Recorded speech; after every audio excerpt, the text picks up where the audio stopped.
Can anyone tell me how old these are and what their purpose is? They are made of metal or bronze with white and black stones. There's an old French label on the back that looks like an auction house. They look like those eyes people put on trees to give it a face. I always feel like they are watching me. Any ideas? These are inlay eyes from a coffin, which were frequently placed on ancient Egyptian coffins. No way of telling how old they are from your pictures, but here's one from the Museum of Fine Arts in Boston, from 593 to 568 BCE. These eyes were believed to help the deceased see and navigate the afterlife.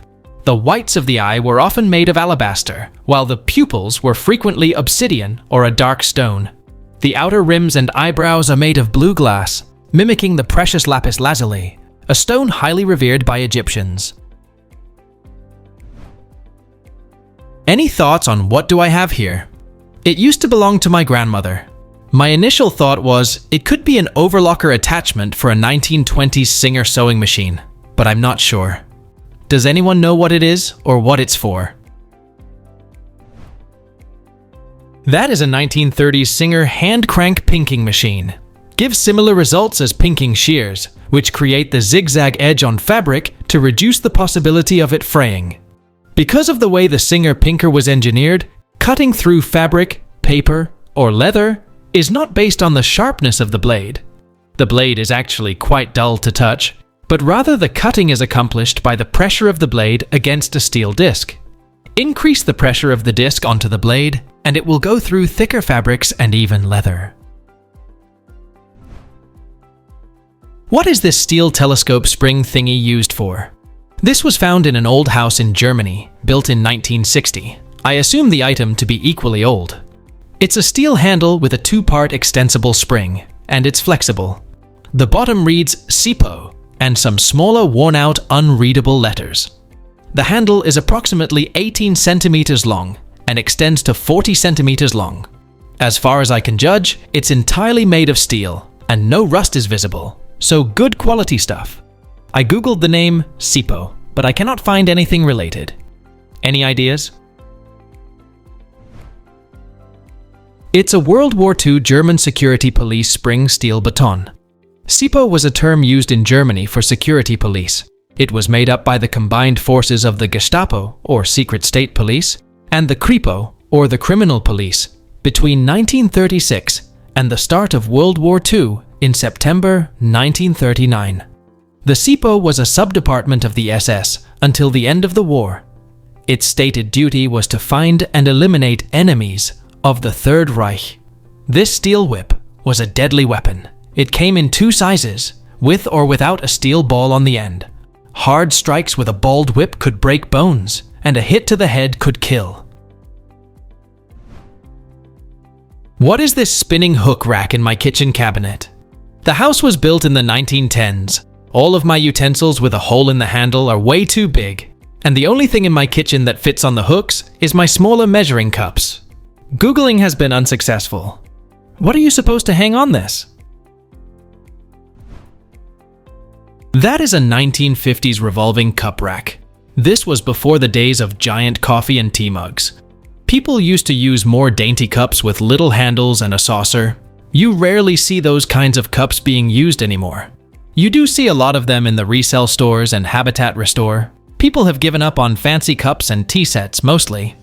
My mother-in-law preferred an old-fashioned cup and saucer. It was what she grew up with. What is this steel and other metal fixture found with my grandpa's old stuff? It looks heavier than it is and appears hollowed out underneath. It is a simple metal fixture.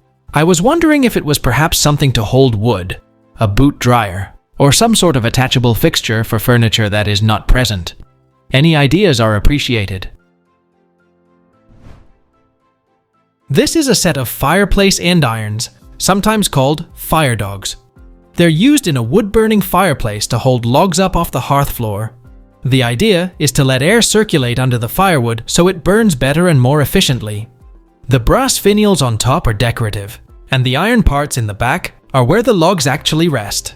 The crossbar between them is sometimes added for extra stability. Yours looks like an older, possibly antique set. Very cool find. What is this silver palm-sized curved container with a hinged lid, found in a deceased relative's home upon clearing it out? It's probably more silver plate than silver, but no visible hallmark, so it's moot. Many of the objects in her home range between the mid-1800s and early to mid-1900s, so I assume this might be the same in terms of year of origin. But unlike most of her belongings, we have no clue what it is and what its purpose was. Hard to see in the photo I have, but around the lid is a springy band of metal, presumably to help keep the lid closed. Many thanks in advance. It's a 1920s snuff tin, used to hold snuff, which is powdered tobacco meant to be inhaled through the nose for a quick nicotine hit, and popular in Europe from the 1600s onward. These tins were especially popular from the 18th through the early 20th century when snuff-taking was a widespread habit, particularly among the upper classes in Europe.